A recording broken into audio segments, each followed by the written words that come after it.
where the West begins in Fort Worth, Texas, to around the globe. You are listening to Talk in the Night. And now, your host, Paranormal Phil. Thank you, and good evening, good morning, wherever you may be around the world, around the globe, or even in your own backyard. I am Paranormal Phil, and later on in the show tonight, we're going to be joined by my guest, Edgar Scott, as we talk about living in a dystopian world and his novel based on that.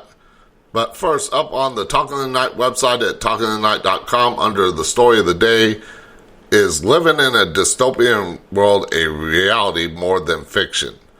Growing up in the 1900s, people would read books about science fiction and dream about living in a utopian world, but have we slipped into a dystopian world?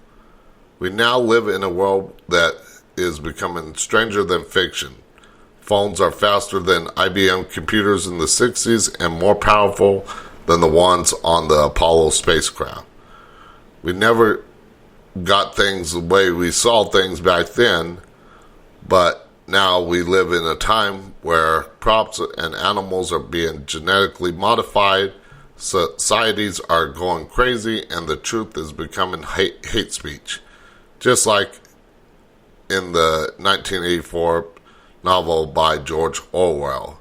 Of course, you can click on the link below that. It'll take you to the original story, and you can read all about it.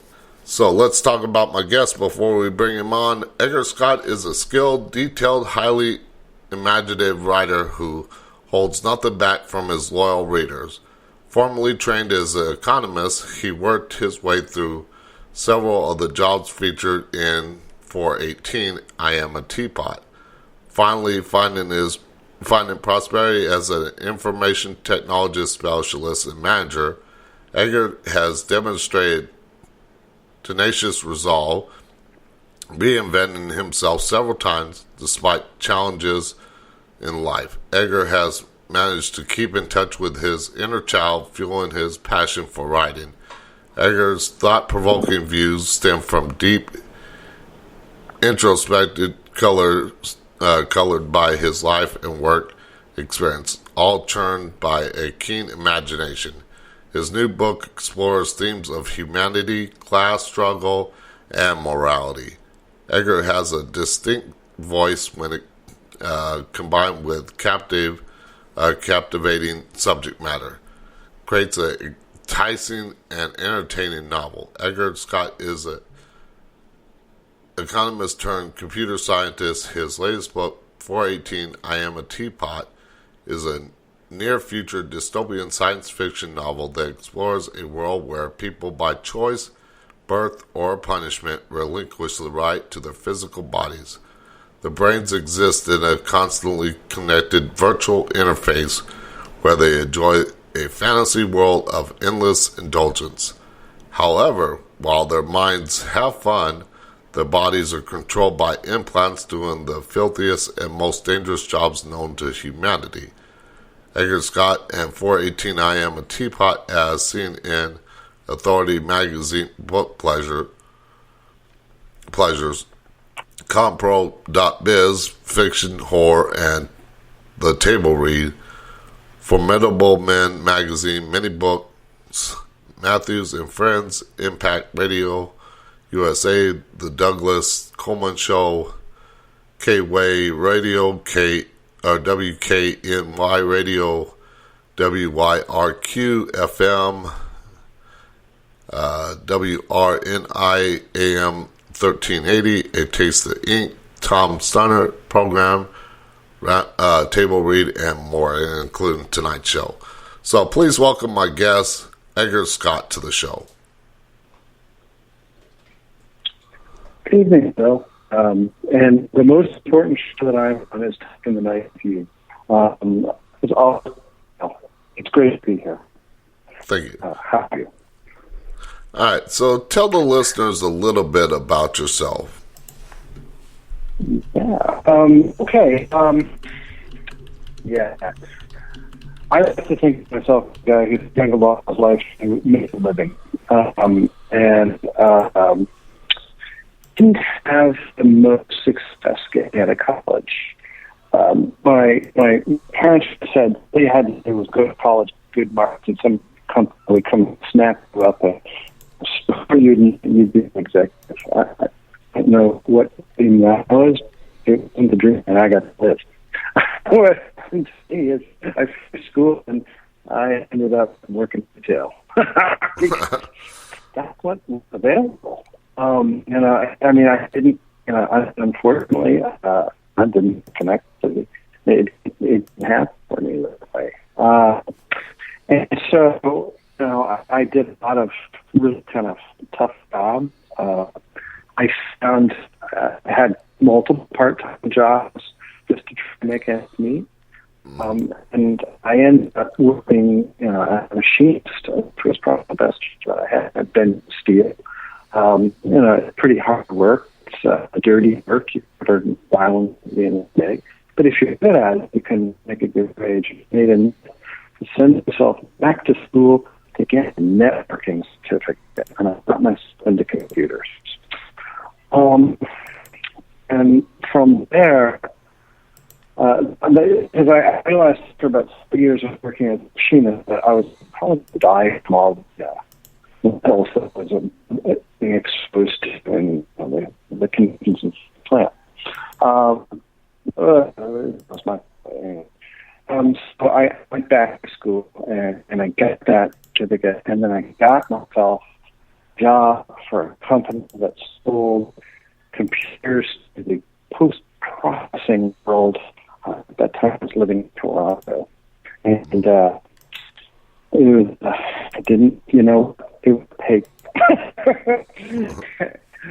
from working in the manufacturer, but it was clean work, and I worked hard, and I learned a bunch of things about it.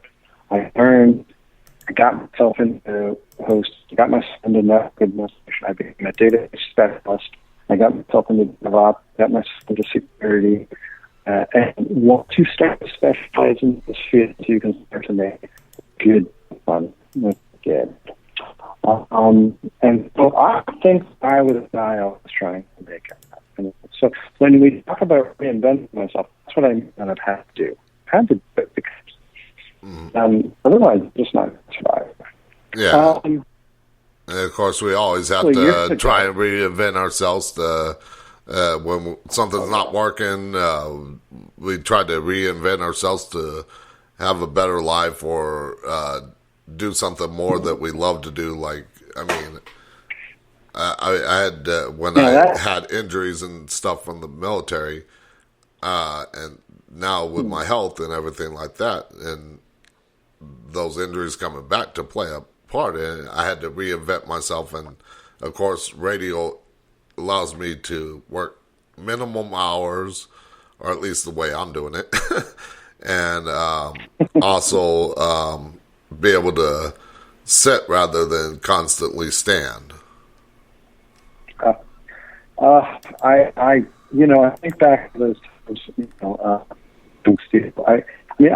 I can still find things that I know I made if I go back to Toronto.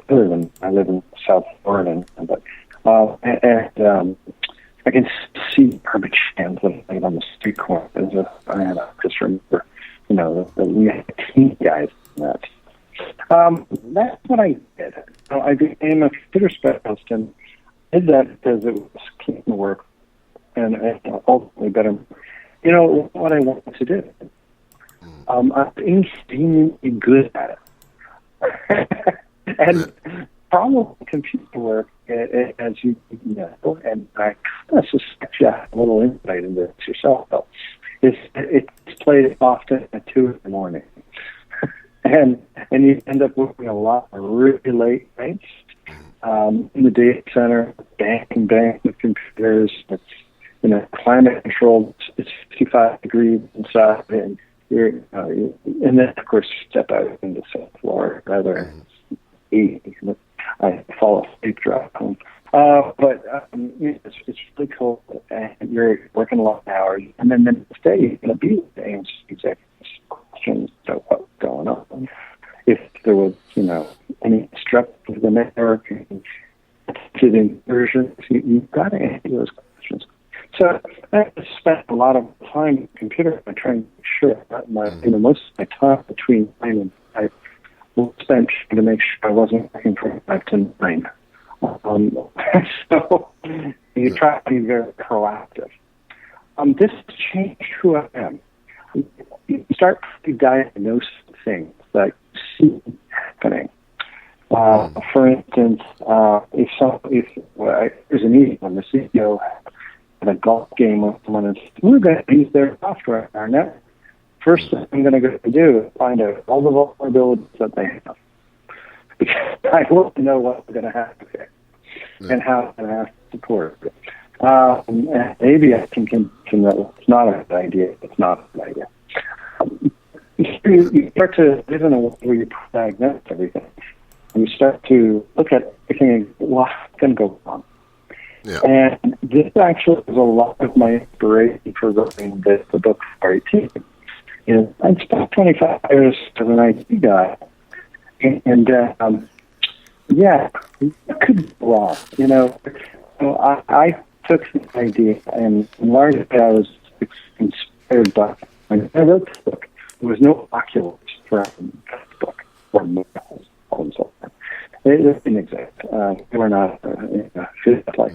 But there were other companies working on eyewear that you could wear. And I went, you know what? We're going to put a chip in everyone's head. You put a chip in everyone's head. What does that mean? And so now I started working on the book. But writing is I've always wanted to do. But I didn't enough. I had other computer guys. I didn't know writers. I was an excuse for people. So it's an adjustment. I'm reinventing myself again. So I don't know. When I talk about the book, you want to talk about more about me? Yeah, I just finished another book too. It's completely different, but it's I want to write stories. I want to tell you what I want to do. I want to write stories that don't give you the answers. I want to write stories that make you ask questions. Because I don't know the answer. And the answer is different for everybody anyway. So if I start saying things like a chip that is in your is immortal, nowhere in my book do I say that. That's a judgment that you made as a reader. I didn't say it.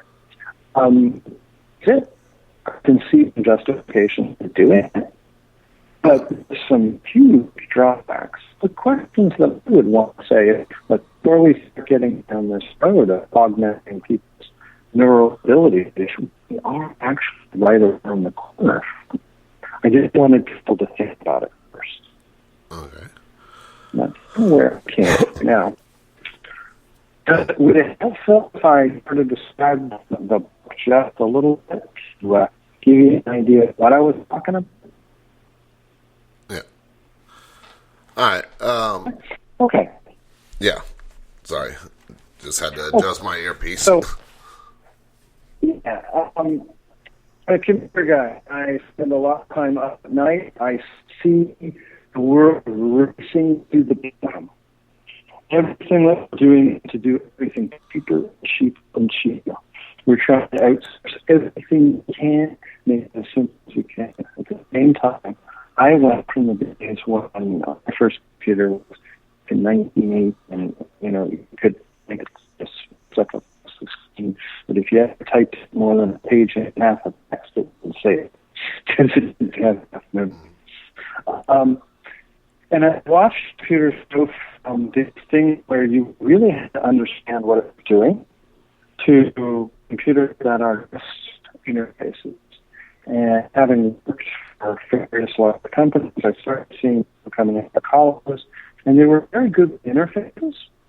So it's not a graphical interface. They talk to the database. But if you give them a random prompt, they were lost. But it speaks SQL. So, if you knew how to, that it's particular language, if particular syntax, I could talk to it, but didn't. Because they were getting blinded by the interfaces, by graphics. So, take that just a little bit further down the road, push the light right into the bottom, and the background of the colonists, because here's what colonists say. People do things to generate money, and they always act in their own self-interest, and can usually measure at the bottom line. We put a chip in somebody's head because we can. We figure out how to do it. And entertain people by putting them on the internet, which would be awesome. And I'll tell you, could go skydiving, and you decide not to pull the ripcord, and you'd be safe because you're online. You wouldn't have to experience the whatever happens if you don't do that. You could, push your car down the freeway at 150 miles an hour, and perfectly safe. You could go to South Pole and jump in the water. You could probably get off the pool if you wanted. Because we're just talking about stimulating those parts of your brain, right? This is essentially how your brain works anyway, and you get stimulus from eyes, or ears, what have you. But if we can stimulate those, then it's like eyes stimulate. Well, if you're on the internet like that, you would probably never want to cut off. Because why would you? I mean, it's so much fun. I mean, it's immersive. But if you're on the internet like that and you never came on, you pay for it. Wow, that's the problem. So we're still in this world where we have to pay our bills. Now, the next thing is, if you're going to have a chip in it, it's going to have some memory because you've got to interface with it. There's no point if you interface with it. Ask it for things that you wanted to pay to you too. If that's the case, we probably upload the task. Now, there's science fiction. I don't know how they wrote the job house, but you know what? I don't have to know everything. I'm just going to say that you can automate job tasks. Here's the concept: we virtualized your head, just like the computer. Because when we talk about computers, we take a computer with a processor chip, split it into many computers, or we take any computers and split into one piece of a computer. And we do this all the time with cloud-based computers. So why not just do it with your head? And now you can be online, and we can make your body walk around and do stuff, pick up garbage, serve the coffee, into the nuclear, whatever it is that we programmed. And so that is the concept behind the book. Now, if you don't know how to do a job, and anyone can do it if they have the job task loaded to your head, what does it pay you? Almost nothing. In fact, it pays you nothing. It's in dystopia.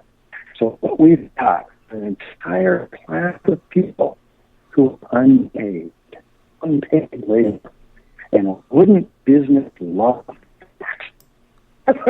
Yeah, and of course with the technology today, I mean it's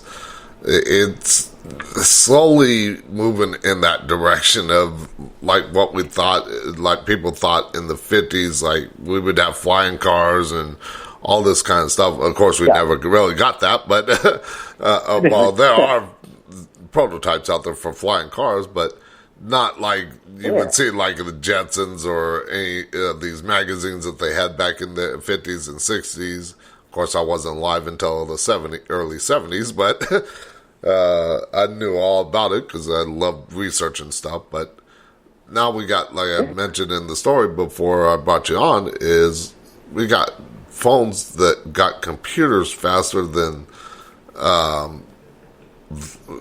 computers of the 60s and more powerful than the ones on the Apollo space mission, which were high-tech at the time. Yeah, it's unbelievable when you look at your cell phone to think that in the original prototype that most of us would think of that's anywhere close to a cell phone is we were watching Star Trek. Back in 1966, they had the little communicator and it became our phone. And which is a science fiction great because it does give us ideas. So, you know, I thought that I should say something if something bad happened. Like the technologies are probably coming there, and certainly companies like Neuralink are working on neural interfaces to allow you to interact with computers. And you know, I didn't know that. I wrote the book. I found out later, and I was like, wow, that's really chilling. And I hope they're guided by some moral compass, not to do anything bad like what I described. Yeah. Because you could. But again, I even say it's bad because there would be people who would say, you know what, that's the life I want, and would be willing to accept that. The book that I talk about doesn't go and focus too much on the actual science of what that is. What it does talk about is what life is like. So I have a character, 14 is his name, and he has a manager who effectively owns him. And he is damaged one day, and his manager wants to write off and get insurance payment. The insurance company doesn't do that for whatever reason. And returns him to work. But he's not right. And now he doesn't see the world the same way. It's the first thing that happens to him is his wife, who he's married to because he doesn't know any other. He's had children with her, but he's actually physically met her. He knows her line up. She didn't recognize him anymore. And his manager, Brian, can't fix that. There's no way you can fix that. And Brian is also in a position where his company could go out of business. And if his company goes out of business, he's actually declared insolvent and forced into bankruptcy. If he is forced into bankruptcy, he can turn it into one of his work, which I euphemistically call staff. He could be turned into staff after off his taxes. So we've this very predatory society that is making fuel in their economy through unpaid labor. Okay. And we've actually stalled technological development because of technology. Because it's cheaper to, instead of developing machines to build products, actually have people who are programmed. And the world in 4 is actually falling when apart because technology is stalled.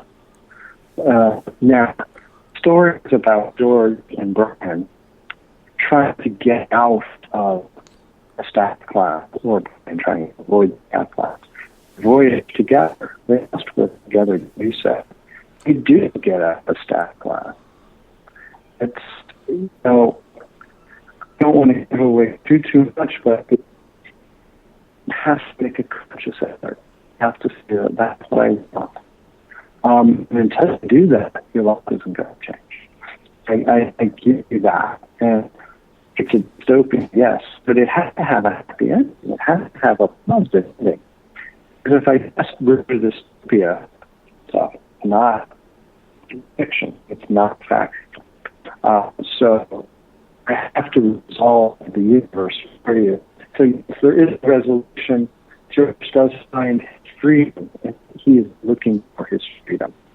He comes to understand the world he is in and make choices on his own. And Brian realizes his problem is that he's paralyzed. He starts to fix that. So yeah, it's a good story. It's an off-thought. Anyway.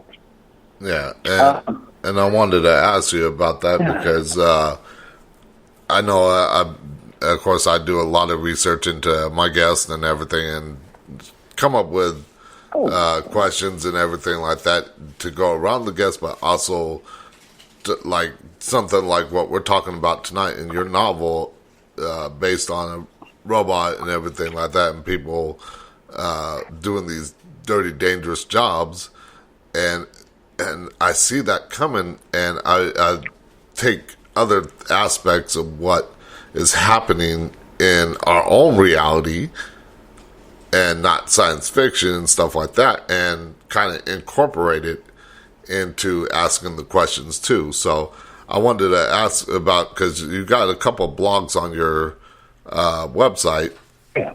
and everything, and I wanted to ask about those. But I also want to. I saw the. I'll start off with the. Let me see if I can find the question here real quick. Let's see, because I know it was dealing with the Tesla bot. There it is.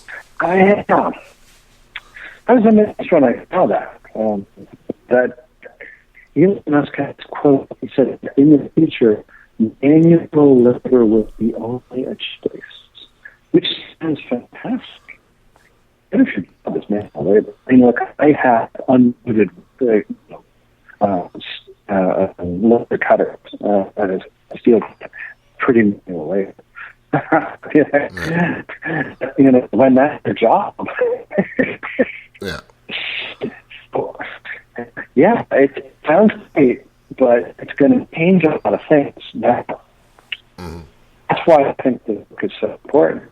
All needs to head of it, right? Mm-hmm. If it happens to you, you're just at work because of it. That's not good. And unfortunately, changing job skills take time. But yeah, I saw that he's doing that. He has taken. And he's one of the people behind Network. I also go on my business and say, this is get developed anyway. So don't blame Elon Musk for developing it. Somebody's going to do it. Maybe better him than somebody who's not friendly to us. Mm-hmm. But no, we should just be aware of what's going on first. Yeah. Okay. So how is the Tesla bot like for 18 in your novel? Yeah, the Tesla bot would be a prototype for a human programmable. Difference in my book is that Tesla bots are not as safe as space. And there's a certain amount of metal and a program them and break. I have this little in my book, the humans have an advantage at the robots, and because you have eyes in your head and senses, your brain still records things. In my world, you are programmable. And one of the things I show is the manufacturing plant where a forcing to sit down at a conveyor belt is made to do the action with his hands and then told to repeat them. He can learn by doing. It's very much like how if you try to program to pick up a glass of water from a robot, it's a very difficult thing to do. It might take you months, if not a year, to program. We learn to do that and do it ourselves because we do it from a large level. Think about picking up the glass as opposed to every single motion that we do. But if you have to program it, you have to program every single motion. So in my world, humans become cheaper than machines because they are self-learning. Okay. That's a chill thought. Now, his test plot has to be fully programmed. Yeah. Any outside of this program to do, can't do. Yeah, no. I added in the Neuralink thing. Now it has a programmable robot. Yeah.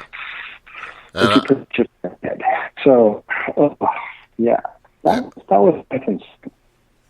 Okay, well, I want to talk more about that, but we're at the commercial break, so we'll be right back after the short commercial break with my guest, Edgar Scott, as we continue talking about his novel and living in a dystopian world. We'll be right back. I'll be here if you need me, and I'll be here if you don't. I try to talk to you clearly about the things that I don't know, and you're always there running through my mind, but I could not slow you down enough to find.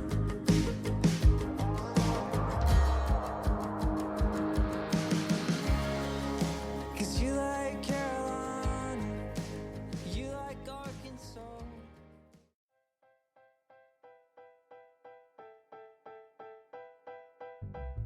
Do you have a talk radio, Facebook Live, or YouTube show and would like guests for your show but don't know where to go to get them? Well, go to radioguestlist.com and sign up today. They have all different experts in different fields, and you can find the ones that are just right for your show. That's radioguestlist.com. Sign up today. It's free.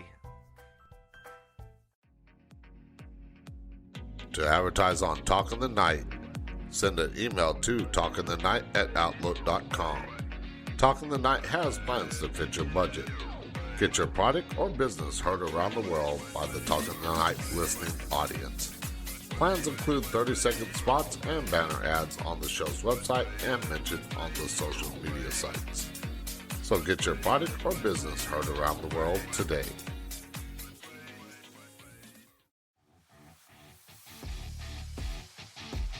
Shop the Talk in the Night merch store today and pick up one of the many products with 9 different designs to choose from. The store has men's and women's apparel, drinkware, houseware, and accessories. Pick up a t-shirt, coffee mug, or anything else on there and support the show today. Go to talkinthe.night.com to find a link to the merch store.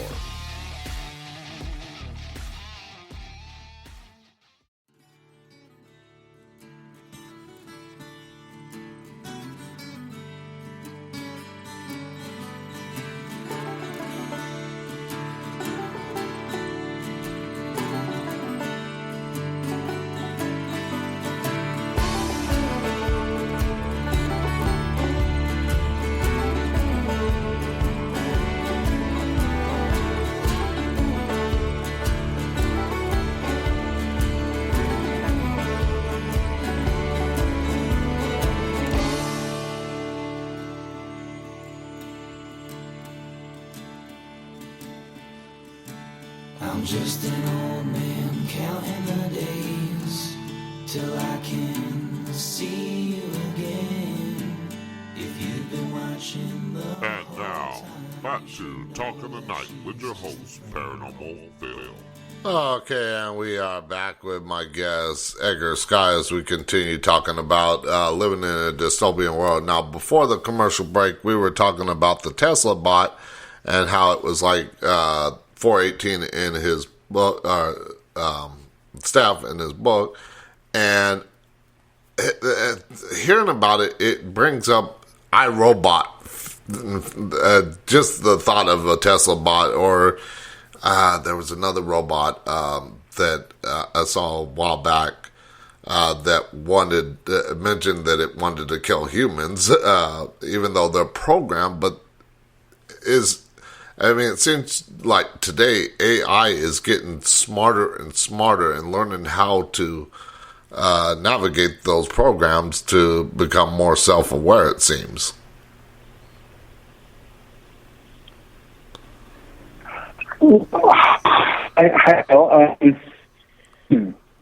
Is it?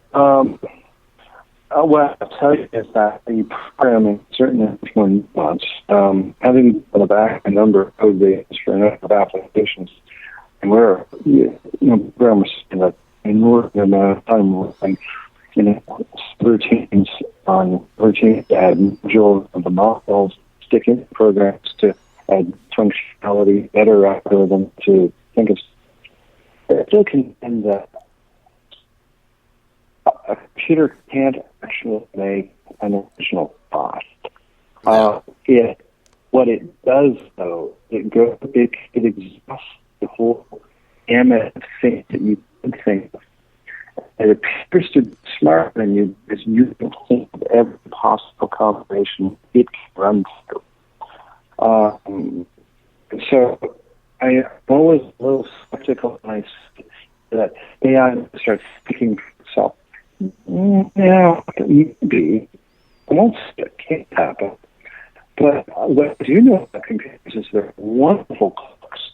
And, they do things incredibly fast. They file information incredibly fast. They're able to make decisions to compare situations incredibly fast. But if it's something they don't have scope to understand, they plan. They don't know what to do. And they will make, can sometimes make a decision that's not correct because they can't identify something. A good programmer calls, a try and catch clause, try to catch that error and something else with it. That's what they do. Literally, that is what they do in the program. So, is Sky really smart? I know that we have more code behind it. But at some point in time, my memory might start to fade in 150 years or wherever I pass away. The computer that occurred will remember everything I ever told it. So it is a little discomfort. Yeah. Creativity, I think, is something that I can't do very well. Now, in your Which I have. yeah, go ahead. Yeah. Oh, that's why I have a book. I want to see AI with a book. Now, is having that type of robot technology, even in our reality, but even like in your book, is that a good thing or a bad thing? In the book deliberately doesn't tell you if it's a good thing or a bad thing. The way that it's implemented is certainly immoral, because we have a situation where people can force to become staff and lose their homes, their families, all of it. That's not right. I say that. And the reason I don't say that is because we have a society like that that probably really doesn't care. And that's also a comment on, look, as we head towards a society like that, we're in a society that doesn't care. It's very unbelievable backwards statement. Like, hey, are we becoming protected? Are we losing humanity back? Anyway, I actually say whether that's a good thing or a bad thing. I leave that to the reader to decide. However, if you read my writing, it's pretty obvious. I don't think it's a good thing because we're dealing with, I actually two narrators in the book, narrate from both George and Brown's point of view. And so that you can see how they view this world from this point of view. Also are afraid of it. Also know that this is good. But I didn't think I had to state it explicitly. Okay. Now, let's see. I lost the question here real quick. Now, in your how was I gonna put this? In your thought process, why would anybody want like a Tesla bot or a staff to help them? Because I mean, the way I see it is, like you mentioned, the robots are doing the job, and the people are doing the dirty, dangerous jobs, which there's always going to be people doing those. But, I mean, just seeing how technology is advancing and everything like that, why would anybody really want like a Tesla bot? I mean, we got all kinds of robots nowadays, from drones to robot vacuum cleaners, now robot lawnmowers. It just seems like I said, a whole uprising, like in the movie iRobot. I do have one of those little robots that smash my house.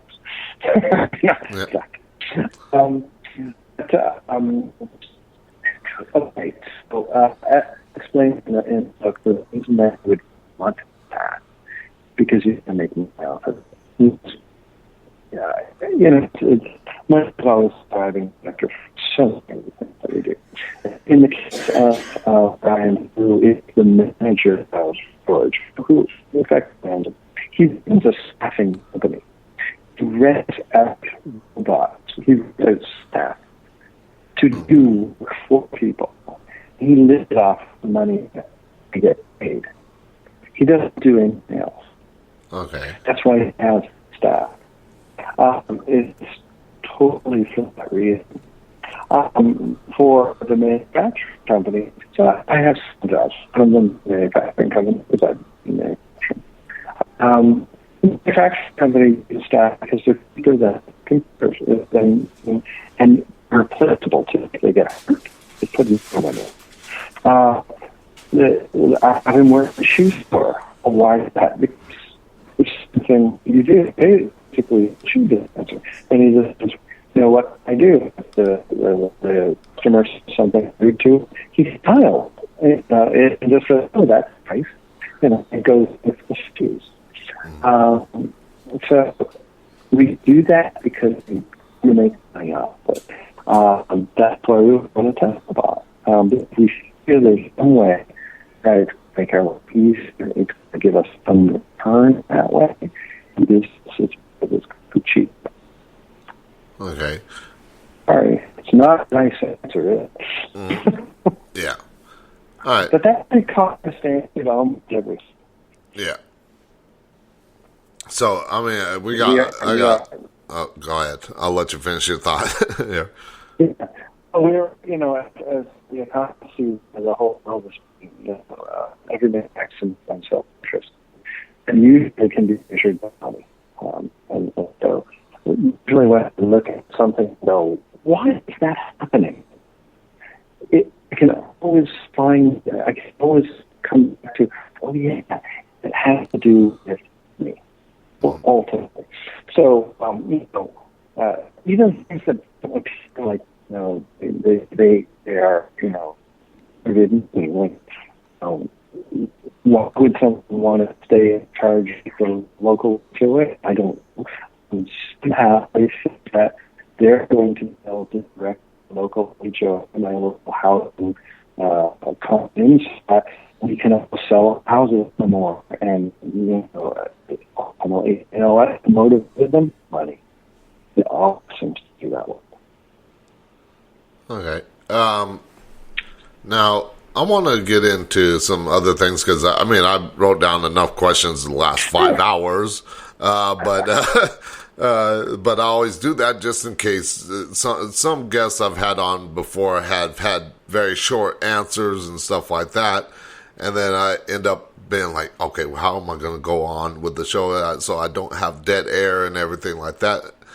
So I always make sure that I have enough questions to last more than the show, just in case, even if nobody calls in, which I have had, and stuff like that in the second hour. So I just make sure I have enough questions if they're short answers or there's a different direction that I want to take the questioning and everything like that. So I will try to keep my answers to yes or no from now on. Now I'm just kidding. Yeah. So let's get into another blog post on your website talking about cryptocurrency because it's been a big thing lately and everything like that. Now, in the blog post is a cryptocurrency got you coming? Tell the listeners a little bit about that. Okay. The first thing I think you should know about anything is exchange of goods is a currency. It is a currency because people accept it as that's basically it. It has value because you and I agree it does. If you and I don't agree that it does, it doesn't any value. That has always been the case, whether it's fiat and cryptocurrency or seashells back in ancient China, which that's where the word cash came from. We're called cash. And so anything that you exchange, the reference has value. Cryptocurrencies are the same thing. There's the concept of economics of intrinsic value.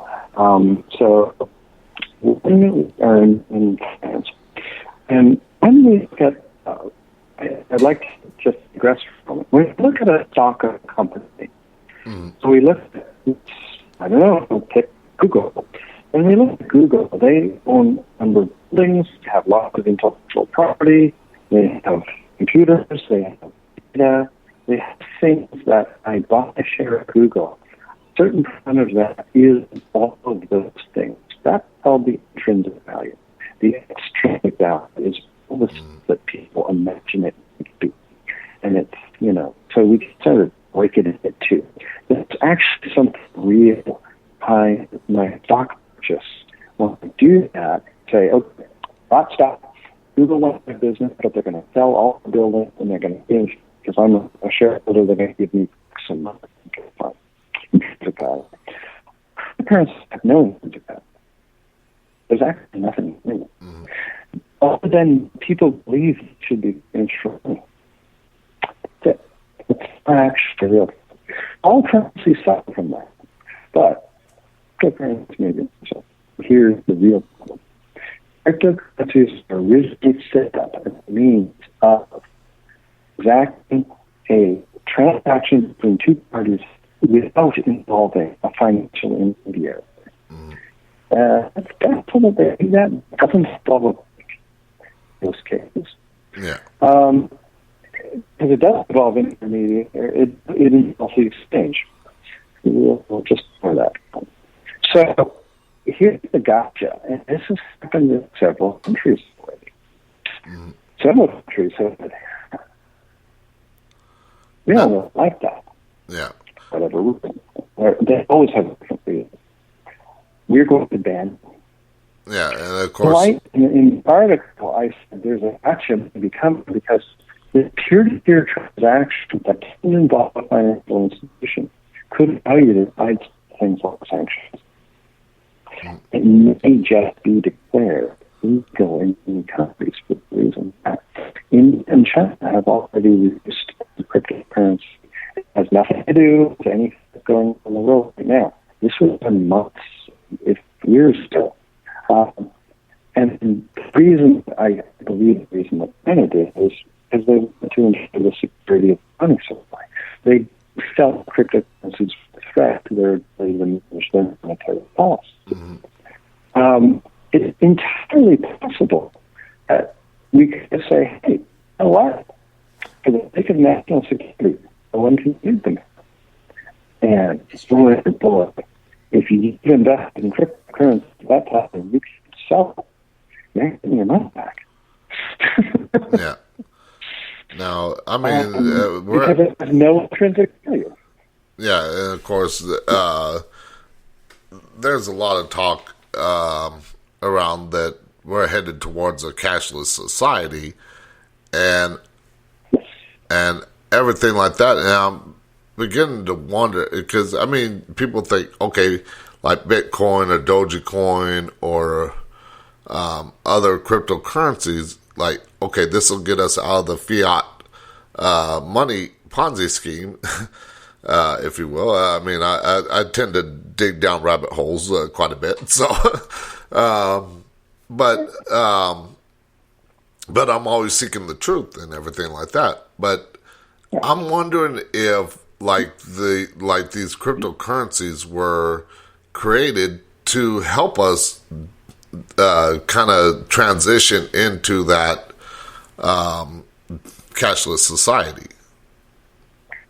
I think that maybe a consequence of cryptocurrencies. I don't believe that was intended. I think the intention was simply to bypass the banks. Cashless society doesn't require cryptocurrency.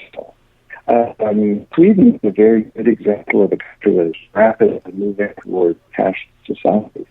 I was lucky enough to go before the pandemic. And yeah,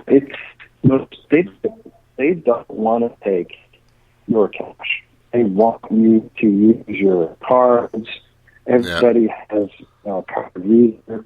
They, with the limit in cash, everywhere you go, it's a card of some sort. You don't actually need cryptocurrencies to eliminate math. But does that help? Yeah, it helps because the philosophy that a cashless society, right? Now, personally, I love cash because it works all the time. However, I've been deceived in a place I could go if I had, a corner in the pocket. They couldn't take it. It's interesting how that's going. I don't think that cryptocurrencies were intended that way. However, the technology could be used that way. When I often see people say, I invest in cryptocurrencies, invest in the companies that build the technology around them. Because even if governments come and say, look, we're banning cryptocurrencies because the way this is set up allows you to destabilize the supply or instrument out of particular areas or avoid taxes. The technology is not illegal, and you can still manage that platform to do something like a cashless society, right? To do something like secure payments, to do something like more secure contracts. So invest in the technology companies that are developing it, not necessarily in the companies. You know what I'm saying? And always, and I feel it's obligatory, if you're going to invest in anything, make sure, especially cryptocurrency, make sure that you're comfortable with the level of that money that you've invested. If it went to zero, it's not going to change your life. Yeah. So if you lost it all, you're not going to have to sell your house. Yeah. It's like that. Now, don't overspend. Yeah, because there's, like I said, I've been digging into a lot of rabbit holes, conspiracy theories, seeking out the truth and stuff like that, because, mainstream media ain't telling us the truth anymore. I mean, it's gone long way away from the truth and stuff like that. But, I mean... So, I have something to tell you, media. Always ask yourself, who's telling you this? Why are they doing it? Yeah. And usually you want to know, it's like, what's in it now? Okay? If you tell me. Now, I like to think that mainstream media just that telling you in a harsh way, I think of a lot more. And that would explain why they do it. But sometimes they tell you things because they have ulterior motives. But I can't really get into any more specific than that because I don't know what they are. Yeah. But I'll ask you, why is somebody doing that? And particularly with social media posts. They posted something, well, why are they telling you that? What's in it for them? In the case of me writing my books, I want to sell more books. That's an excuse. That's what I'm telling you. Now, like you mentioned in your book there for a second, and everything like that, and I know that you got a lot of your inspiration from George Orwell's 1984 and stuff like that. Did you also draw inspiration from things going on in the world today? Stuff like the World Economic Forum, the Great Reset, and other things? Or was it just mainly stuff like 1984 by George Orwell and like Handmaid's Tale and stuff like that? I have read and I'll let them say that. No, I shudder to think that I read George Orwell or Handmaid's Tale, because that would be a shame. It would be a waste of my time.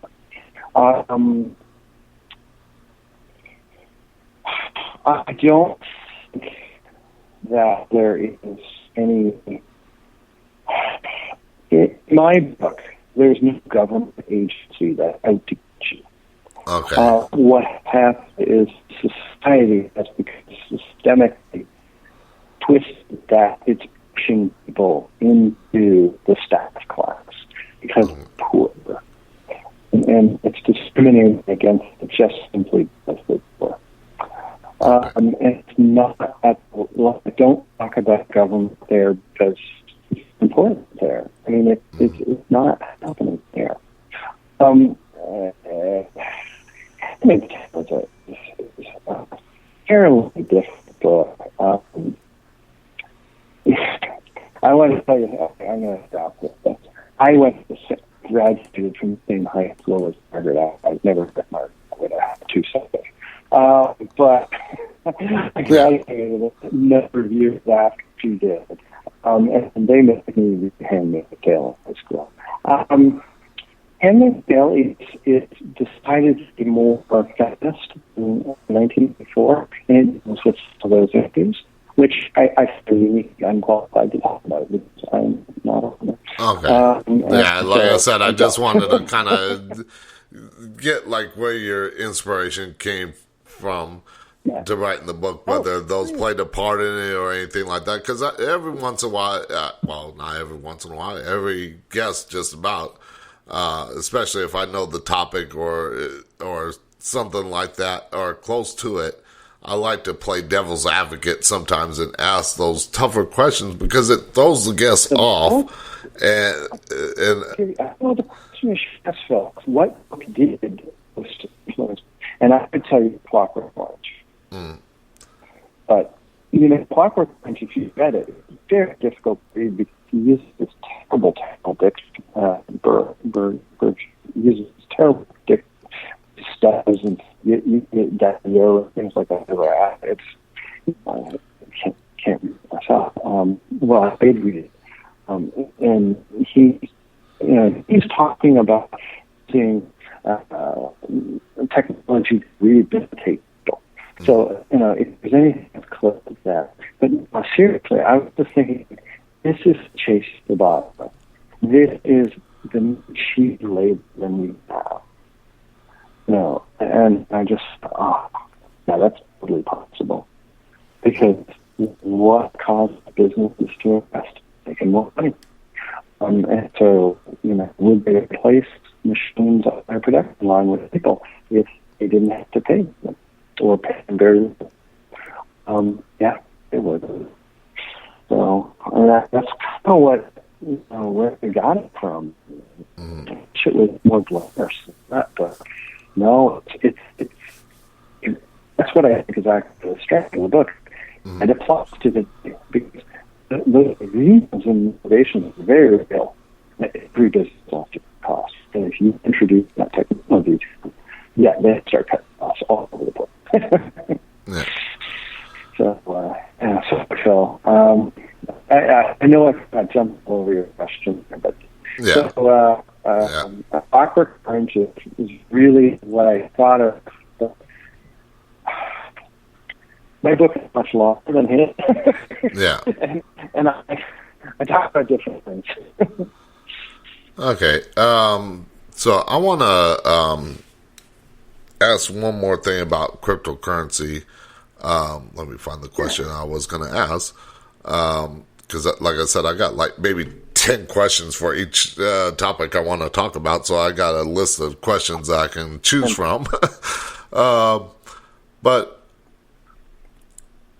let's see, what is, because in the blog you mentioned blockchain technology. What is blockchain technology for those that don't know what it is?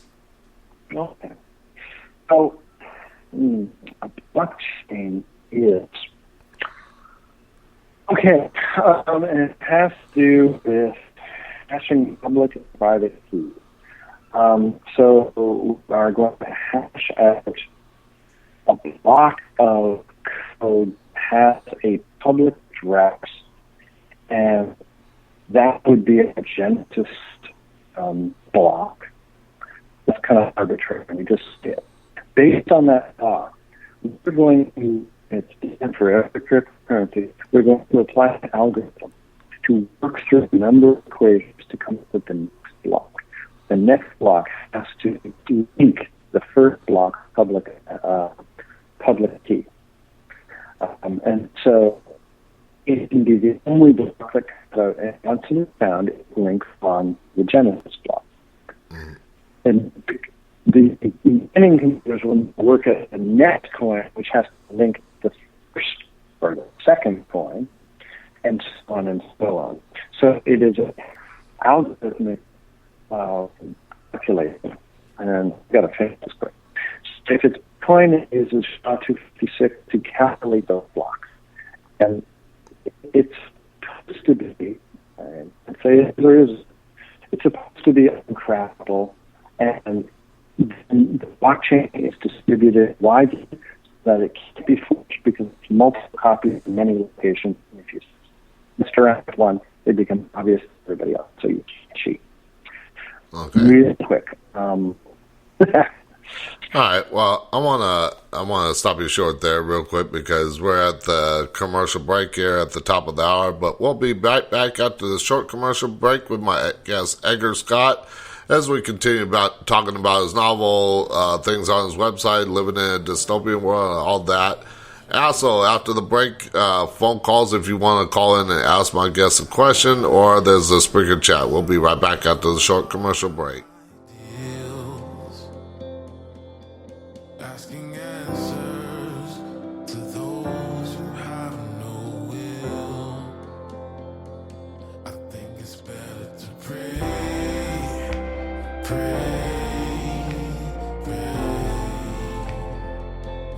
think it's better to pray.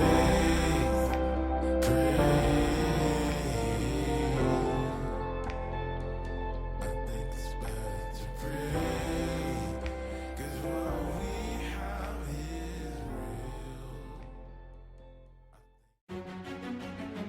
The weather is getting warmer and people are out and about.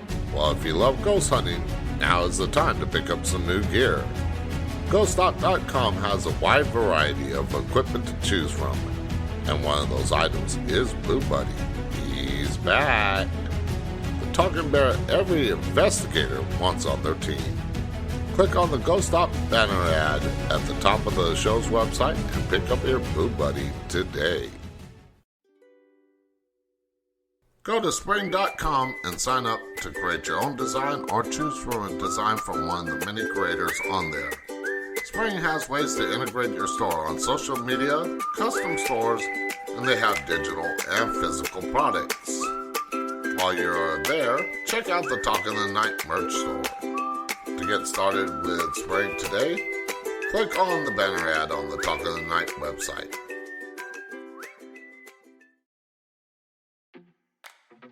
Go to the show's website and click on the links for each of my guests and purchase a book or other product that they may be promoting.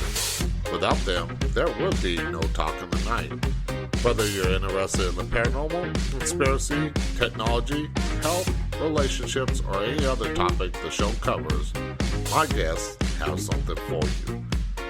Check it out today on talkingthenight.com.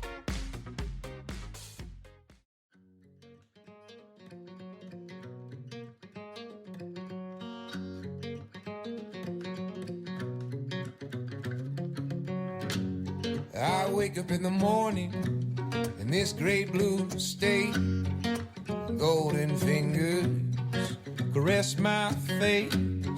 Slips through the window on a silky breeze. A dreamer's life to plant some seed.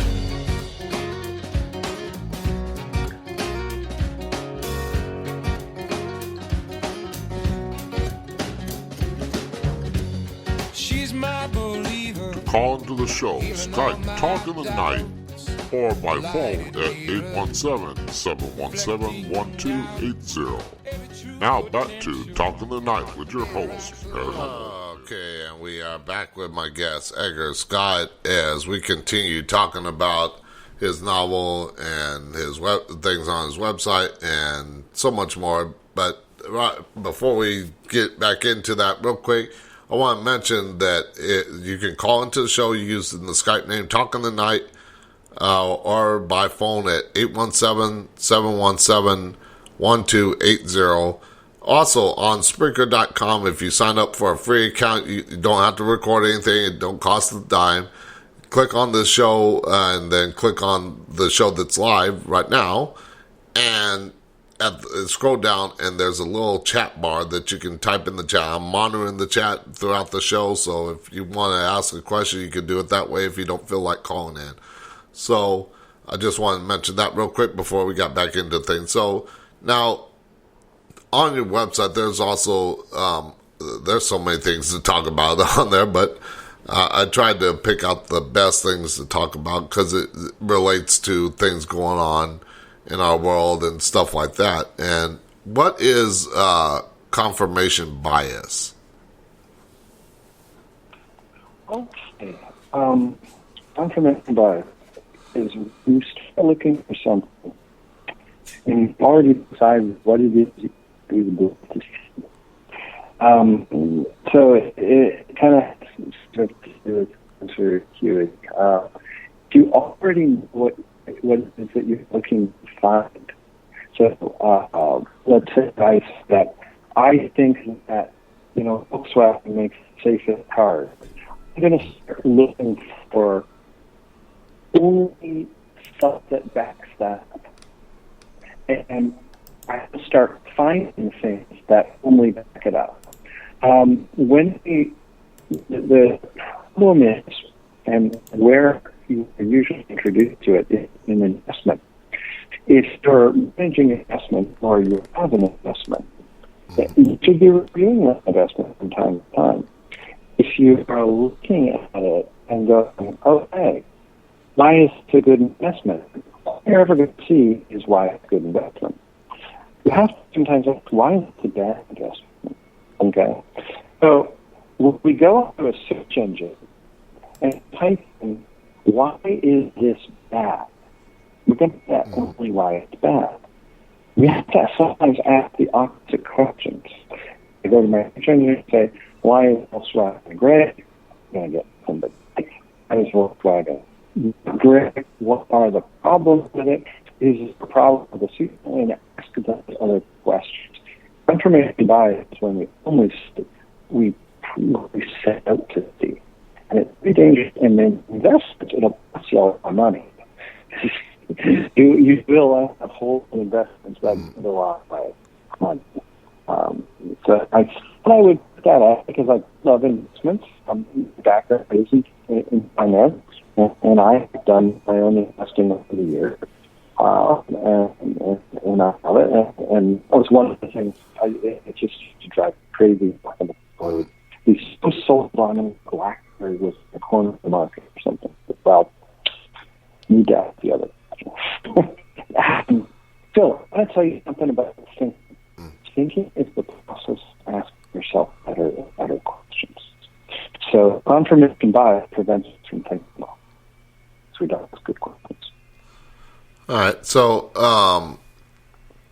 now in that same blog, it talks about vaporware and I mean, sorry, I'm trying to move some things out of the way here real quick.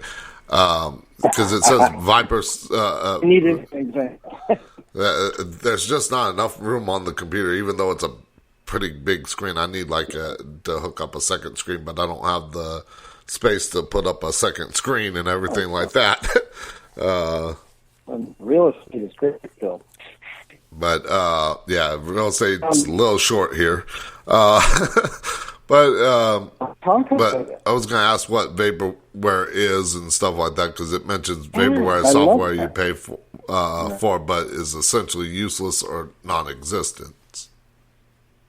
Yeah. Comes from the days of DevOps manager. And I got to tell you a real story. Because it happened otherwise. I'm sitting in my office, and he comes to the CEO of the company and says, just to golf with someone, and they got great software. Why don't you call them up and figure out how to introduce their software in yours? Really? Okay, fine. And so, okay, and the CEO, I work for you, I'm going to figure this out, right? So I not go that far. I started looking at what is their software. And sure enough, after some strict examination, I concluded that actually it's software. And I might actually pull them up and say, okay, let's talk tech, and can I talk to your technical guy? And yeah, there's actually no software. But whatever he was told on the software, no, dude. So they might have a website, tap it all the time, and it might tell you the concepts, and it might tell you what they want to do. It might even give you some examples. You know, a little bit of elbow grease on my part, and I'm like, yeah, that example only works on your website. It's not going to work anywhere else. Yeah, you were selling me an idea. This happens quite often in the tech world. It's like selling an idea of something that's going to take stuff, but there isn't actually anything behind it. It's paperwork. There's nothing behind it. It will clear in the air. So that was a phrase that I used many, many times to protect a friend of mine. As soon as they say it, paperwork, they know what I'm talking about. There's a product. And so I needed something for that blog post. And of course, I want to talk about any particular company. Data companies come and go. And definitely a leak problem. But, so I made my gateware company for the blog post, but it's just this for the efforts and look at. You know what? Millions and millions of dollars are spent by companies on software solutions that don't work. Yeah. You know, do. Now, on like all the blog posts that you have up on the website, do any of them have any kind of not, well, I don't want to say basis in your novel and everything like that, but do they kind of play a part in some kind of old-fashioned way of into the novel, or is it just all about? Because I haven't had time to look at the book or anything like that because I'm busy hosting the show, sound engineer, webmaster, producer, booking agent, and everything like that. Yeah. So it takes a lot to put on a show 5 days a week. So a lot of times I have to skim over things. Yeah. So the blog itself does not outline the book. And I'll tell you why. I've already written that book. Because I don't really want to write blogs about it. Because, to write a book like that takes a lot out of you. And I've actually written another book. And I'm working on a third one now. With actually that one will have blogs associated. Okay. I'm sorry for the cough. No worries. Because I'm thinking of a way of making that a little more interactive for people. It's more of a how-to manual to navigate kind of the corporate voltage. But things I didn't for you I got out of college. Some of the things also with the blog. No, unfortunately, I didn't actually blog anything before 18. However, if there's something maybe I should just to clarify clarify things. I haven't. I mean, as you can tell, I've thought of this far more than probably a healthy person should. And wrote a lot of stuff about it. There's a lot of detail too. But some of it myths, which I love it. Somebody tells me something and go, "Oh my goodness, I never thought X."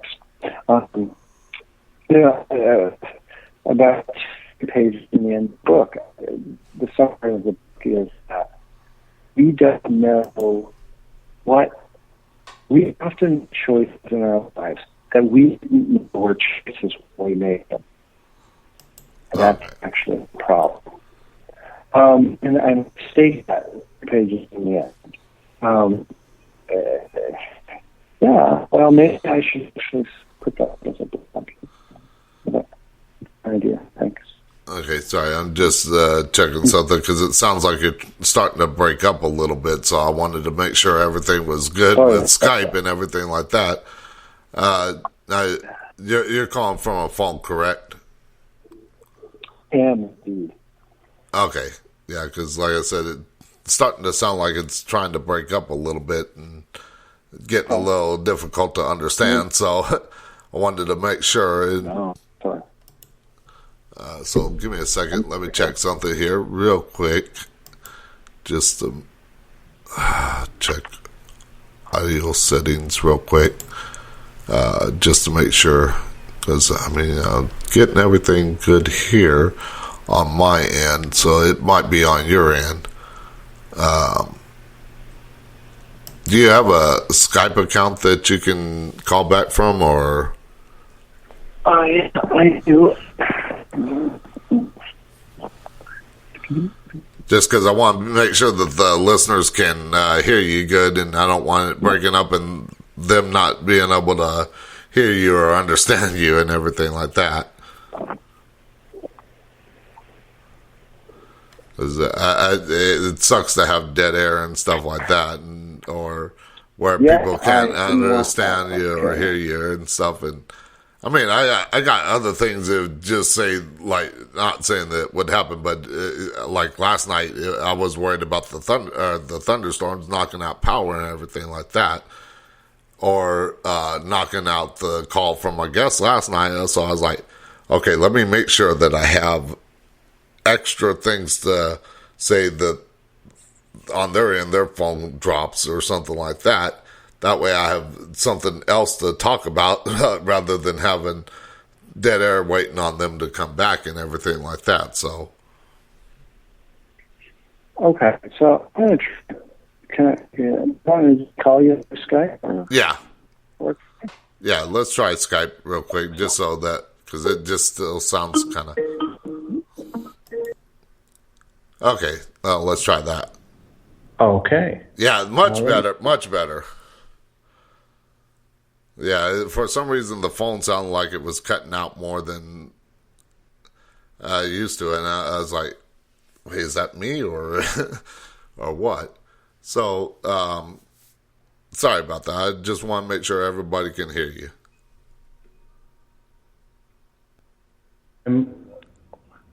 Hello? You there? Yes, I am here. Oh, okay. Can you hear me? Yeah, I can hear you. I wanted to make sure. Okay. So I'm now using my computer. Wow, the wonders of technology. Yeah. I tell you, I love technology. Yeah, technology, it's a double-edged sword. Yeah, that's why I don't want to say, look, we can't have it. Oh, my goodness. No, we've got to have it. Yeah. I mean, hey, I mean, Are you mad? Yeah. I love it too, and I gotta have the new stuff too. Actually, my iPhone is now getting a couple of years old too. So yeah. Anyhow, what was I gonna say? Okay, so the blog doesn't have anything about 418. The reason why is because I wrote the book, and it took a lot out of me. yeah, you don't want to give away stuff in a little blog post and then be like, nobody wants to buy the book. I don't mind that, to tell you the truth. It's just that when you write something like that, it burns you from the inside out. Yeah.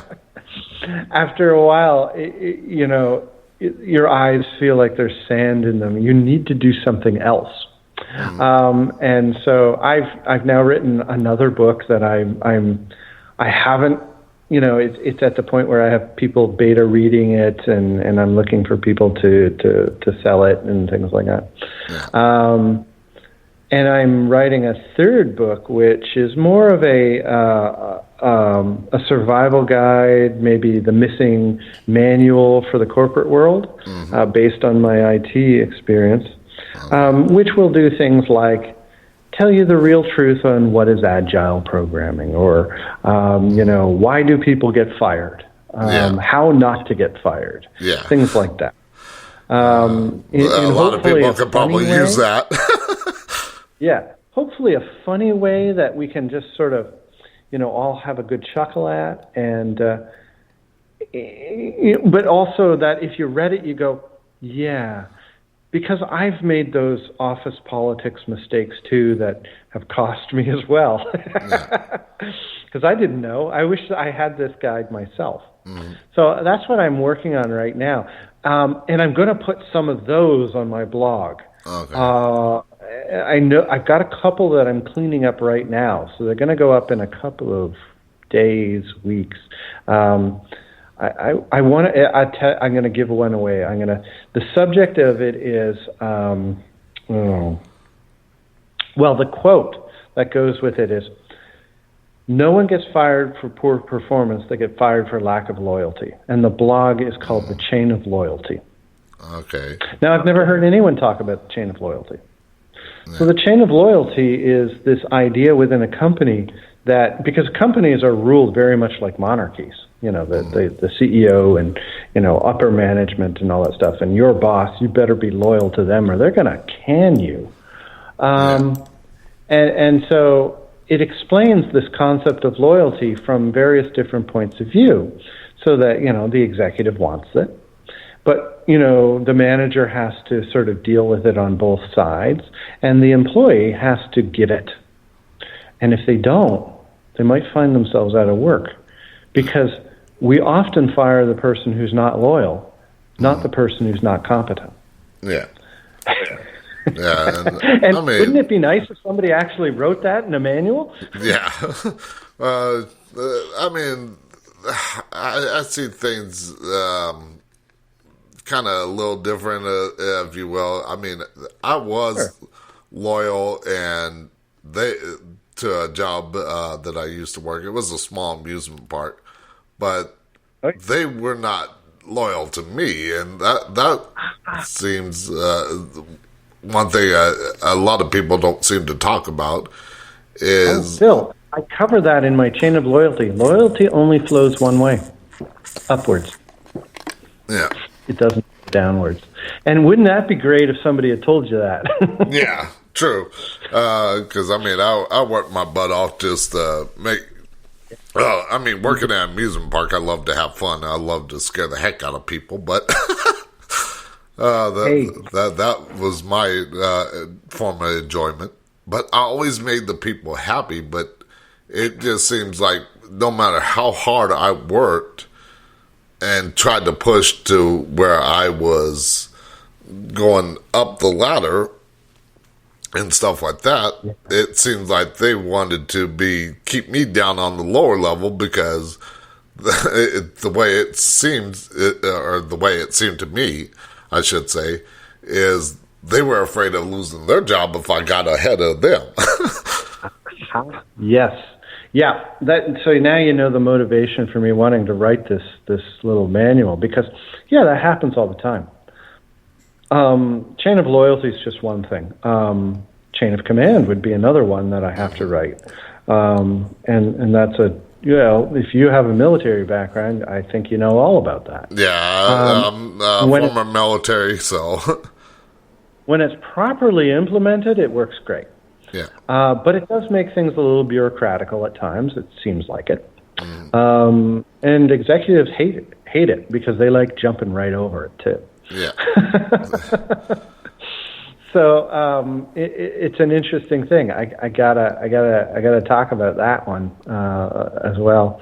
How to get yourself a promotion, that would be one of my sections, and the whole idea that you could be, I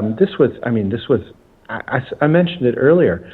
My parents gave me the idea that if I just went to school, got a good degree, which I seem to have, worked hard, that the company would snap me up and promote me, and eventually I'd end up in the corner office. That doesn't happen. Yeah. How does it happen?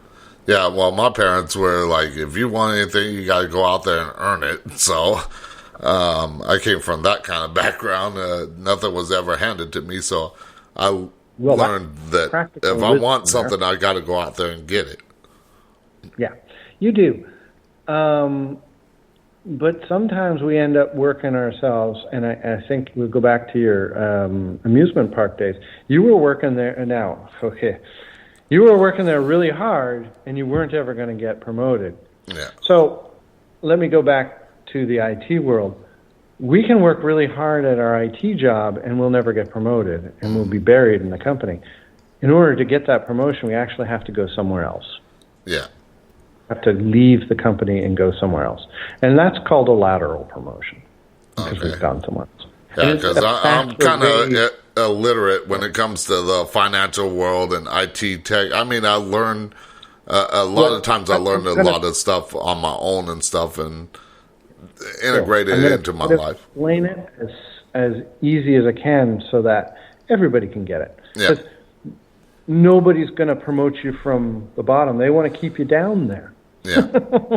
Yeah, they don't want to lose their spot. No, they don't want to lose their spot. Absolutely. There's fear. There's all sorts of things. Yeah. And it's not good. I mean, good managers are not afraid of their employees. But it does happen. Yeah. So I want to talk about stuff like that and that. But, you know, I've just written a novel that's all about revenge. And it's much more, it's not a dystopia. You can't, let me tell you, you can't keep writing dystopias because you live your characters and you'll start to feel how they feel. Yeah. And that's just really hard on you mentally. So I wrote this all about a woman who had she had a stalker, and her husband got killed mysteriously, and she knew or decided it was the stalker, but she couldn't prove it. So she goes about getting revenge. It's a much more simple story than 418. 418 is very complicated. Yeah. This is all about good old-fashioned revenge, and that's her story of going to get it.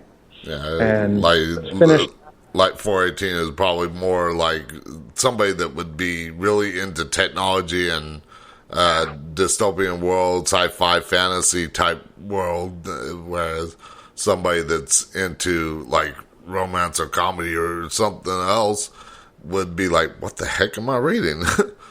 Yeah, exactly. Oh, yeah. I've had people who reviewed my book who do nothing but romance reviews, and they don't review it very well. It's not for them. But the dystopia teaches us many lessons, right?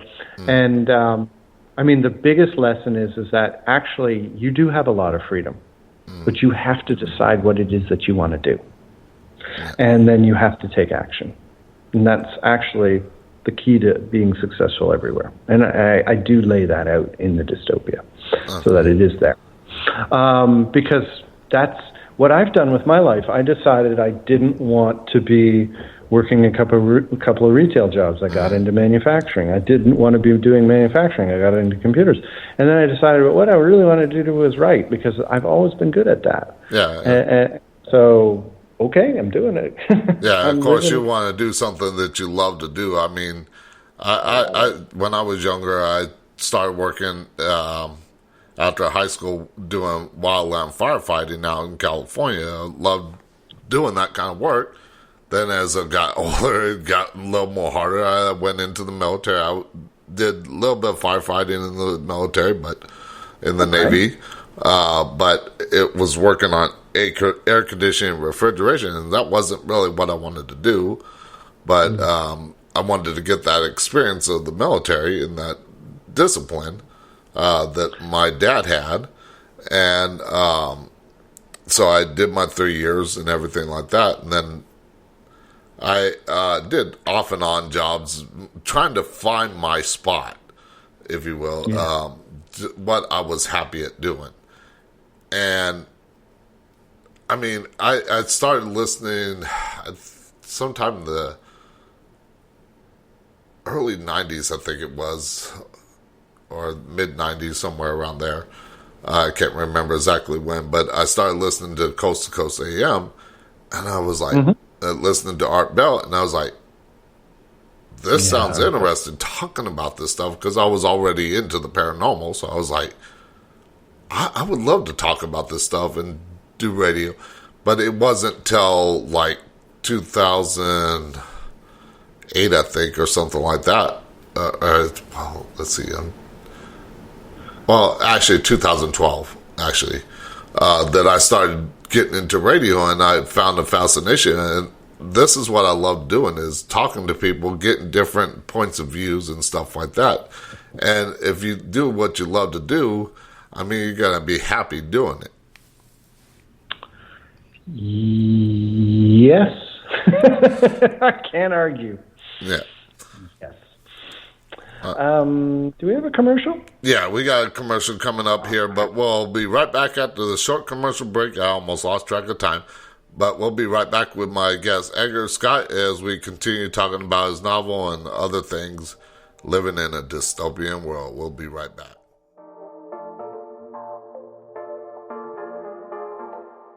And I'm not gonna lie, I have dreamed of this for a long time, held my breath for a while. Can feel the rooms on fire. When we kiss the walls, they are steaming and we burn like a fire.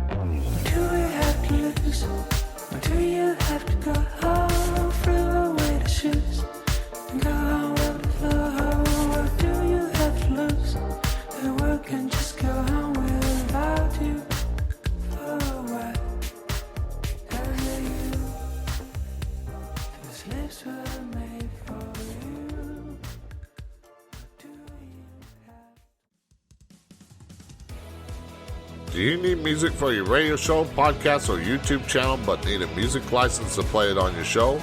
Well, go to artlist.io and check out the plans they have. They have 3 plans to choose from: personal, unlimited, and enterprise.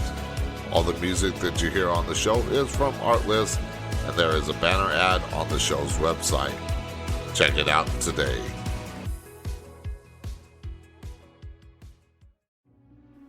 Do you love the strange, unusual, and weird unexplained mysteries? Do you like reading about the paranormal and other happenings? Well, I have the website for you, unexplainedmysteries.com. On there you will find so much, such as the latest news and articles, forums, news with video, and so much more. That's unexplained-mysteries.com, or you can click on the banner ad on the show's website to take you right there. Do you love history? Do you wonder what happened on this day in history? Well, check out history.com/this day in history and find out what happened on this day in recorded history. You can also click on the image on the Talk of the Night website under This Day in History and check out one of the many things that happened. The show's website lists a different event in history every day, so check it out today.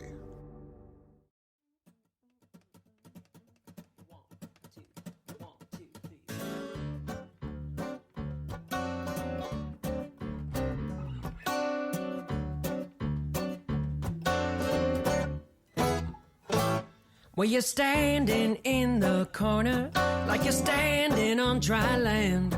You've been all around in this part of town, and now you're waiting for a perfect man. Well, that ain't me, babe, but I'll sing you that rock and roll. I can't leave, babe, though I should go. Now don't look at me suspicious. To call like into the it's show, something I Skype don't Talk of the see. Night, or You by gotta phone smile at so 817-717-1280. Now back to Talk of the Night with your host, Paranormal Phil.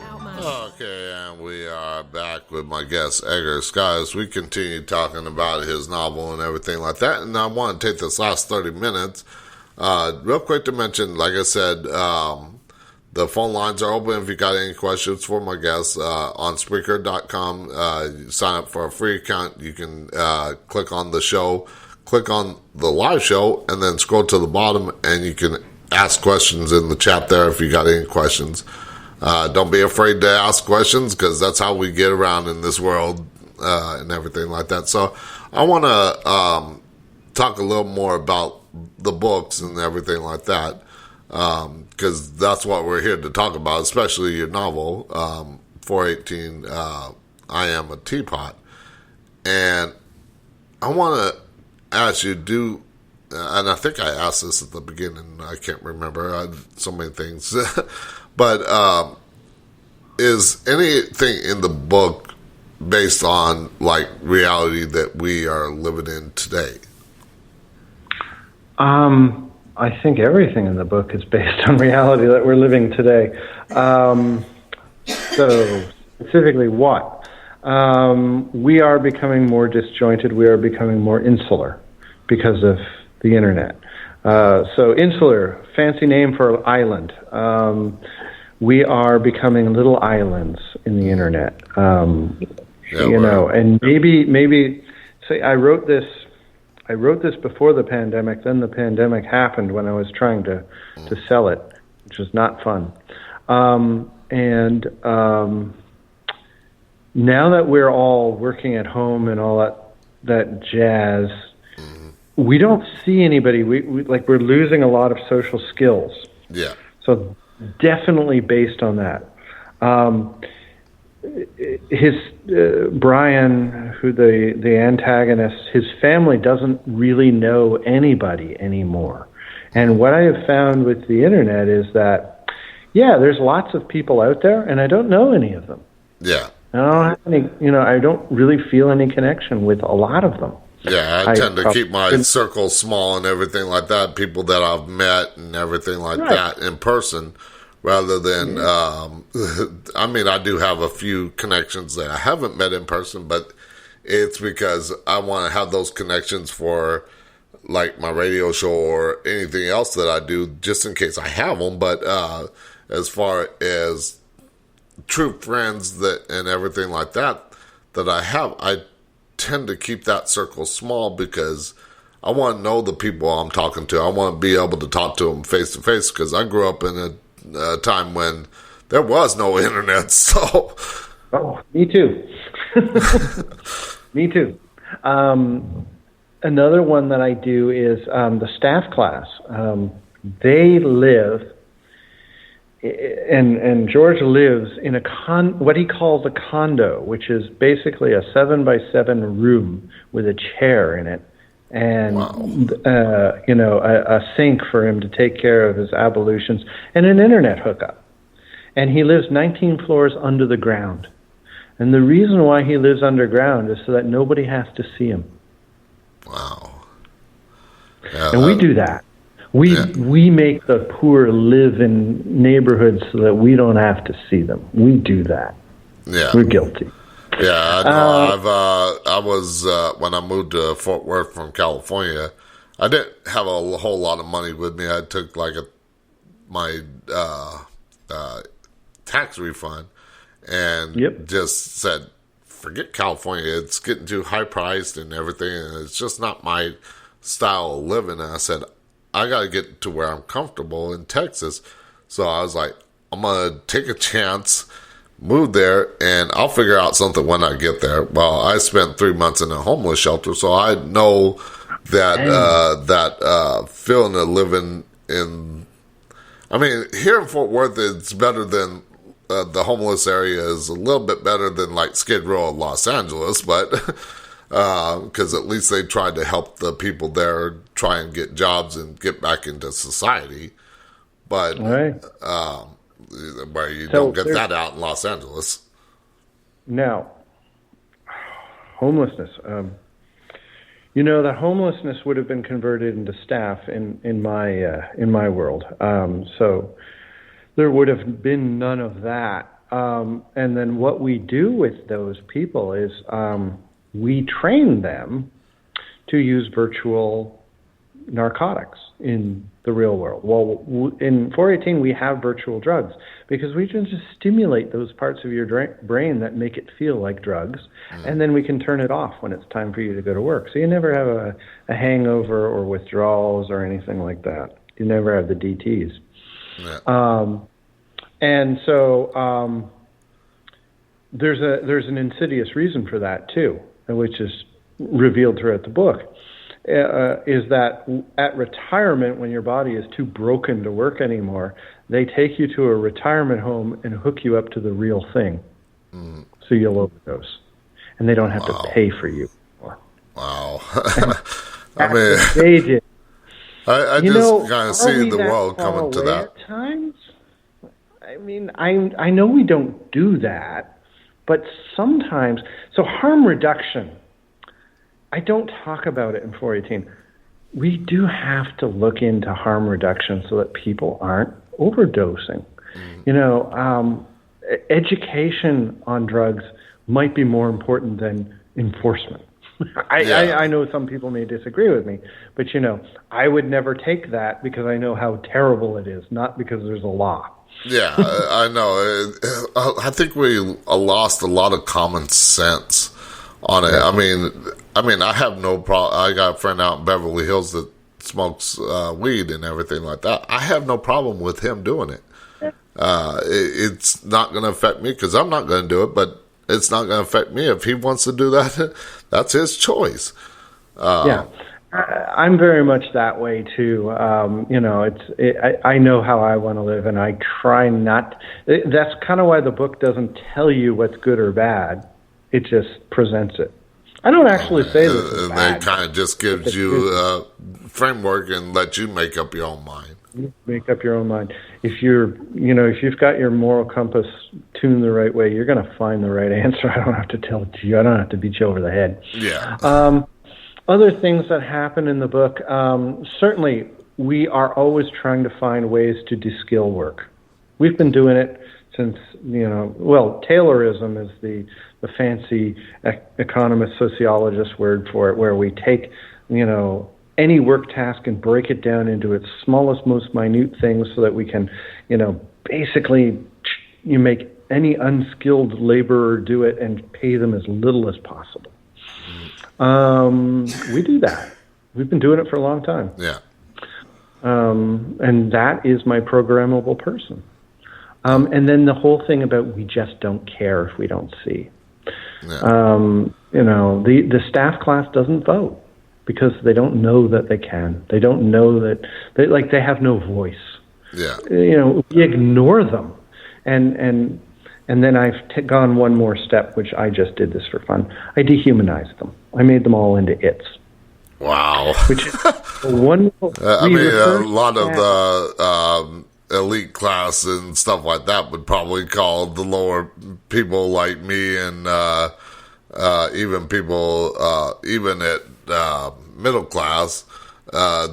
It's I could just picture them doing that. Because I know that you're a human being. Yeah. So I'm not doing that. Yeah. But so there's a point in the story where Brian refers to George not as it, as he. He gets his pronoun back.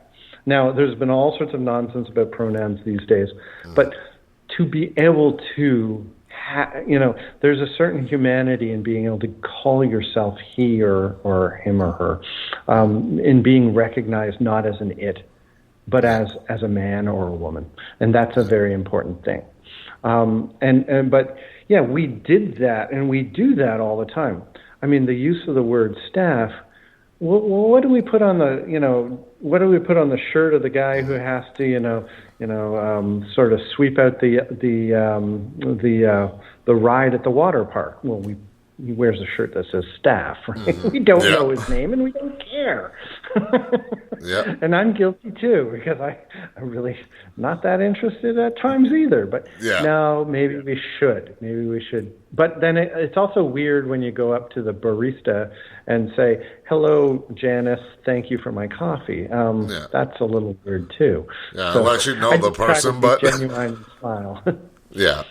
And of course, I mean, I'm guilty of it too. If I don't see a name tag, I won't really try to get into a conversation if I don't have to.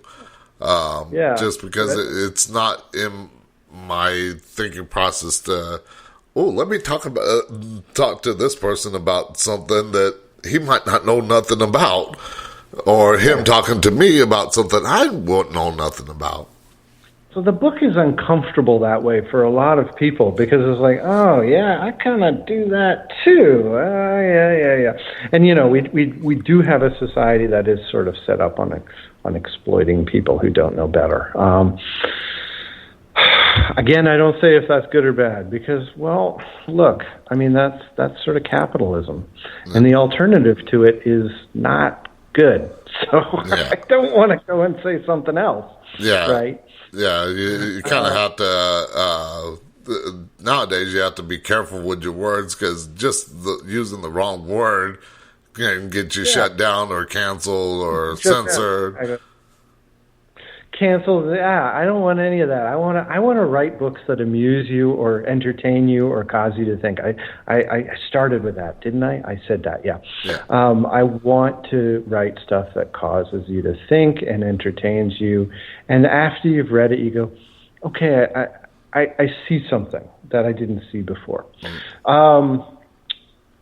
So I like to, and I know that we're getting on in the conversation. I want to tell you, Brian and George have to do what every person has to do in order to be successful. And I want to outline it because I don't outline it in the book because if you understand this, you'll see it. But if you don't, here it is. Know what it is that you want. Say what it is that you want. George can't be free until he says, I want to be free. Make a plan. I don't care if it's a good plan. Just make a plan. Take action. Okay, I think I'm on my fourth finger here. You can't see all that. Yeah. And then after you've taken action, did you get what you thought you were getting? Review it. And if you didn't, change the plan, take new action, and you will eventually get what you were looking for. Yeah, every successful person does that. Yeah, everyone. And that's why, like I said, I was out there searching for the right thing to do, and like I said, I started doing radio. I started listening to it, getting inspired, and I found what I love to do. And even starting out, I was starting out low and learning my way up. And of course, I've had setbacks where I've had family health emergencies or health emergencies myself, and where I've had to cut the show off and stop for a while, or financial situations that kept me from doing the show. But I always found my way back to it because it's something that I love to do. And like I said, doing something that you love is probably the best job that you could ever have. At some point in time, it's life, right? And life is, we have our ideas where we want to go. We don't necessarily know all the obstacles that we're going to have to overcome. But what I do know about it is that it is a journey. And you better enjoy the journey. Because if you didn't enjoy the journey, first off, you're not going to get to where you want to go. Yeah. And secondly, you'll get there and you'll be out of life. So... Yeah. I kind of did that myself by waiting till later in the life to find what I wanted, because I was out there doing like different types of jobs, different types of things, like trying to find myself, and I wasted a lot of years on things that I wasn't really happy doing. Now, like I said, the amusement park I did love doing. I loved the hell out of it, especially since I was operating rides and scaring the hell out of people. But the problem was the money situation. I could not make it a living out in California on that kind of pay. Now, if they paid $15, $20 an hour, I would be doing it all the time. But back when I was healthy enough to do it. But anyways, I mean, it was something I loved to do, except for just the financial thing. And that's where a lot of people have problems now with me dealing with VA disability and everything like that. I had to kind of reinvent myself, as you said earlier. And so, go ahead. Here's the difference in our world. Is there actually people in this world that want to help you? Yeah. Whereas in my dystopia, nobody wants to help you. And the reason I wrote the dystopia that way is because that's the world I don't want to live in. I don't want to live in a world where nobody cares and nobody wants to help. And to illustrate that, Brian had his identity stolen. Nobody cared. In fact, the judge didn't care. And she openly said, well, that looks like your signature, so it must be, and they were going to declare him bankrupt and force him to become staff. Wow. And but nobody cared, and he didn't even question that because their society had gone so far to that point. And it does sound like there are people who care at the VA. I'm pretty sure they do. Well, somewhat, but we won't get into that. That's another show, another day. Yeah. But I know that I got lots of people who care about, if I'm having a good day as a writer, because if I'm not having a good day, I don't write well. So basically in the book, nobody really cares how you're doing and everything like that. They're so focused on themselves, like when we're looking at a phone or a TV screen or a computer screen, we're all focused on that one thing, and nothing around us it seems to exist at that moment. The internet makes us, we can reach out and touch people on the other side of the world, but it also makes us more isolated at the same time. Yeah. And sometimes it's really, really not good. I wish I had a better way to say that. Sometimes it's really frustrating because I sometimes feel very alone when I look at, the email, because I have to try to imagine the person saying it, and I didn't hear it. And actually, email is a fantastic way to be misunderstood because your sarcasm, your tone gets lost. Yeah. And what you thought was funny comes across as biting and nasty. So we can be easily misunderstood. Yeah. And so another reason why I wrote the book, we don't interact with people. Self-driving cars are in my book. And those are out nowadays with Tesla. Yep. It's changed the way that roads work. The whole city has been redesigned. Oh, we've gone back to donut cities. I mean, if you've ever been, there are some cities, I won't name them because there's great people who live in those cities too, but there's some cities that are just hollow in the middle, a donut city. And in my book, we have donut cities again. That's where the very poor live.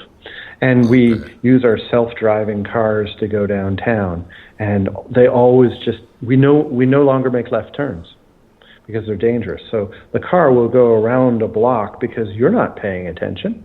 You're online in your self-driving car. So the fact that it makes 3 right turns to make a left doesn't matter to you.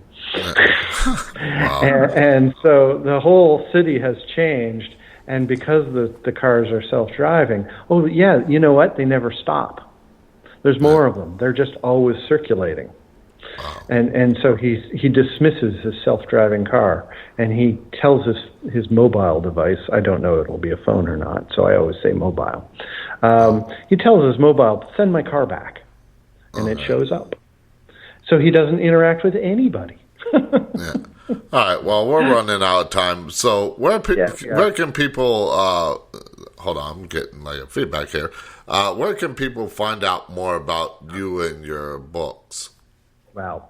I have my website. I'm Edgar Scott Writes. I'm on Instagram as Edgar Scott Writes. I'm on Twitter as eScott Writes. There's an underscore in there. And my book is for sale. You can get it in all of the bookstores like Barnes & Nobles, but it's the online bookstores that you got to go to. So Barnes & Noble Online, Kobo. You can get it at the Google Play Store, the Apple Store, Amazon will sell you the book, and you can get a physical book if you want, or an ebook. The ebook is $4.18 because I thought that was fun.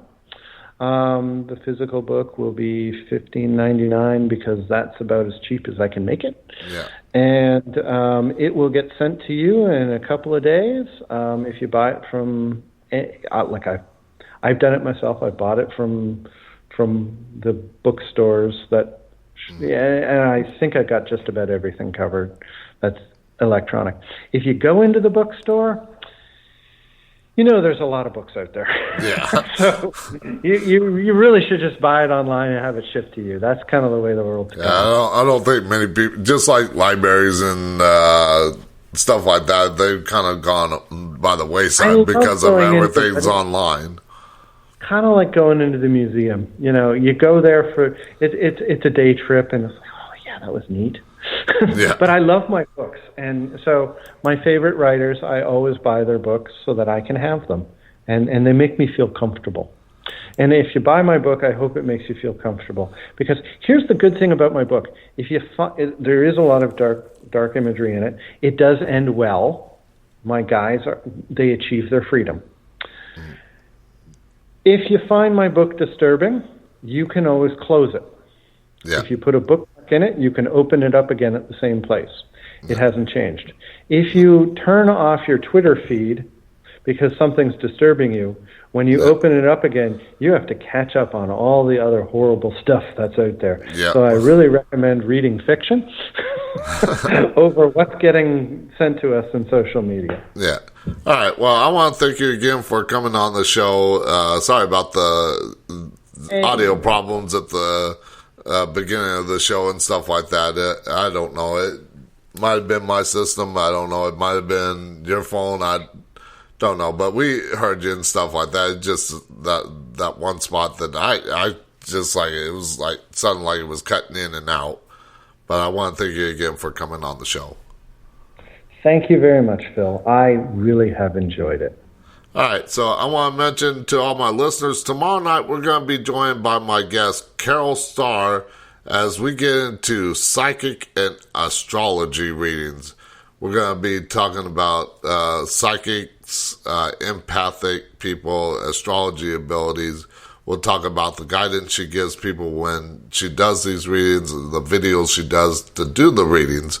So that's tomorrow night at 9 p.m. Central Time on Spreaker.com. On Facebook, it's live. And all the shows you can find in the archives up on the Talk of the Night website, talkofthenight.com.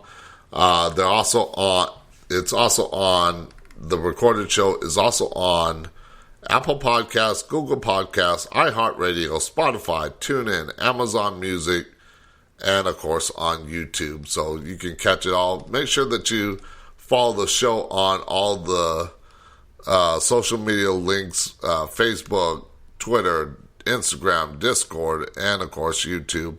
So I want to thank everybody for tuning in. And until tomorrow night, when I welcome my guest, Carol Starr, I shall see you on the dark side. Good night from Talk of the Night.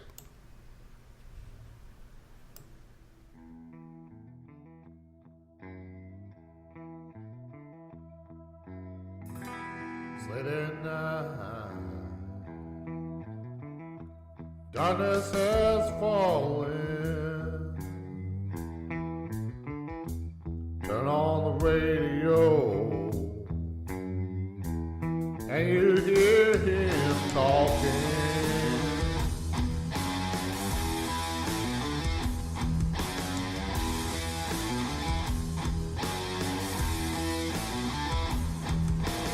Listening to what he has to say,